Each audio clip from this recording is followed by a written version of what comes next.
on a different little hunt today. Looking for a lost house, home site. And we're not even sure that it exists, but we think it does because we found a little dot on a map. But I decided to show you a little bit of the scenery on the way there. We got to go up to the top up there somewhere. But down here in this gorge, check out this view.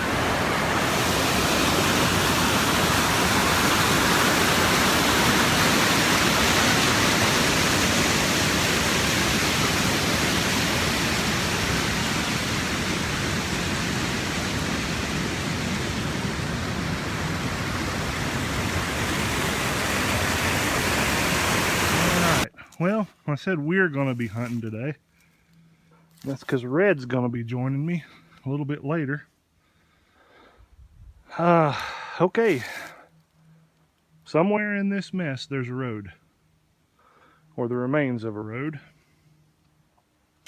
Just got to find it. And we got to follow it for a little ways. And hopefully we're going to find a home site. I'll show you if I see it. I think I found it. I think. This just looks a little bit too cleared out and flat and inviting to not be a home site, so I don't see any signs of a chimney or anything. So next thing we'll do, break out the detector and see if we can start hearing lots of iron. Alright, yeah. Red come out of the woods, found me, said get out of his ginseng hole. Ain't no houses around where I was at. But we got back on the logging road here. Walking the corner, and do you see what I see? Let's zoom in a little bit. Little tulips and lilies over there. That looks like a house site. Let's go check it out. Alright, good and exciting. Got up here, looking around. Man, look at them flowers. You ever see those in the middle of the woods, you know you are someplace. We got what we believe is a chimney stack right here. And I just dug a wheat penny. So, that's a good sign. We're going to get back on it. I don't have a year on that one yet. If I get it cleaned up enough to see it, I'll let you know. But it's nice and crusty. Well, Red just dug something that I have never dug here in western North Carolina before. I see the stealth diggers all the time coming up with it. Mr. Keebler. But if I'm not mistaken, that's an ox shoe. That's a pretty cool little find. I think so anyway. Good job, man. Mm-hmm. Well, we were just leaving, and right down here in the roadbed, I got a signal. Dug a little something and pulled a piece of blue glass out. And Red looked up on the bank and said, look up there. And here's the trash pile. This is as good as a silver coin to us. So, little extract bottle laying there. Nothing real terrible old, but we're going to paw through it anyway and see what's there. We'll show you if we get anything cool. Well, this turned out to be a pretty good day. I was kind of discouraged with what we found metal detecting. Okay. For those of you that find it interesting as to how come I run across shoes all the time, I got the whole families today. Look at this. Little baby fellers. There's mama's shoe. There's daddy's shoe. And for the first time ever, we got on some old bottles. Now, nothing terribly old. There was a White House vinegar bottle. I really like those. They're cool looking. It was busted, but we did get some cork top. Let's see. There's kind of a little aqua cork top. Some extract bottles. Now, I'm not a bottle expert, so y'all can correct me, but there's some milk glass. Several cork top bottles. Probably some food jars. And I got a brown bottle. Hold up that little brown bottle right there, Dave. Red. It's nothing terrible old, but it says Merchans, I believe, across the top. I don't know. Hold up that White House vinegar bottle. That had some beautiful embossing on it and a little pour spout, but it's busted.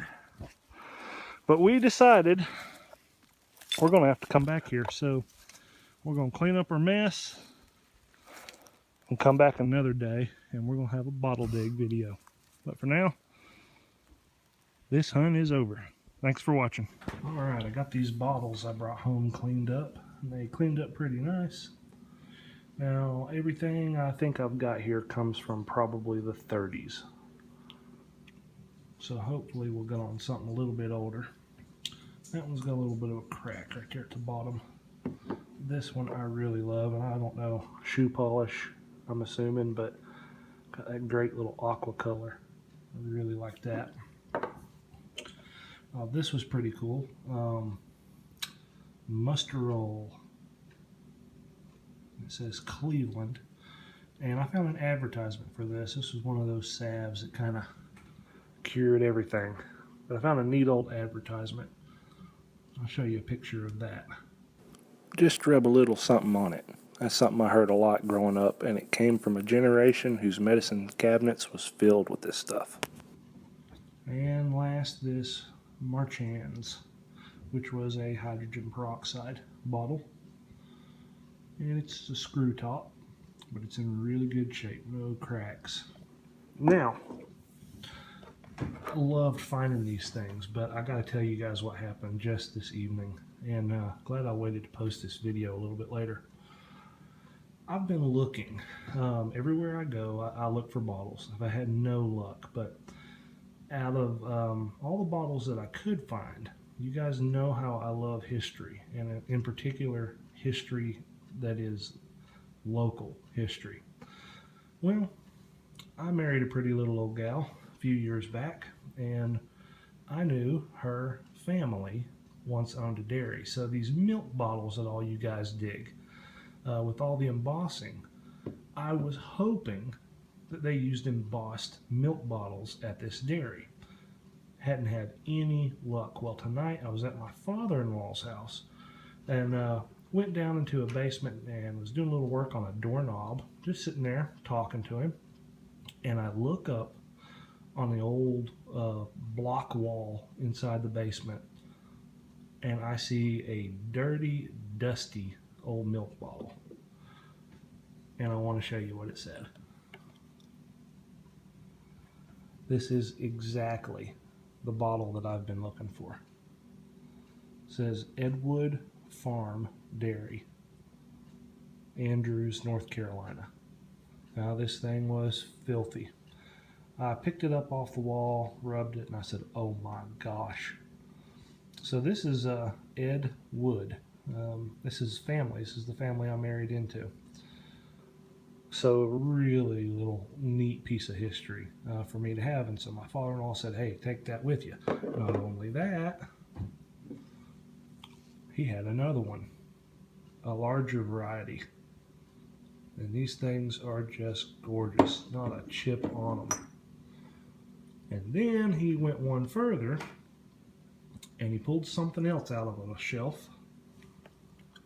Check out this insulator. Isn't that thing gorgeous? This is a Hemingway insulator. That color is insane. It's a pretty common insulator, but it dates actually from 1910 to 1921. It's the number 40. And again, no problems at all with this one. So, bottle collection, glass collections come along really nice. Really, really happy to have these. Can't believe I never thought about asking my father-in-law. Just never crossed my mind. Maybe I'll dig one day too, but for right now, that's awesome. This hunt was a little bit light on the metal detecting finds, and we're not sure we're on the right spot yet. We've got some unanswered questions. Why is the bottle dump located above the house, uphill? Doesn't make any sense. And why so few finds where we were detecting? We're going to go back, dig a few bottles, and broaden the search area. Y'all make sure to come along with us for that hunt.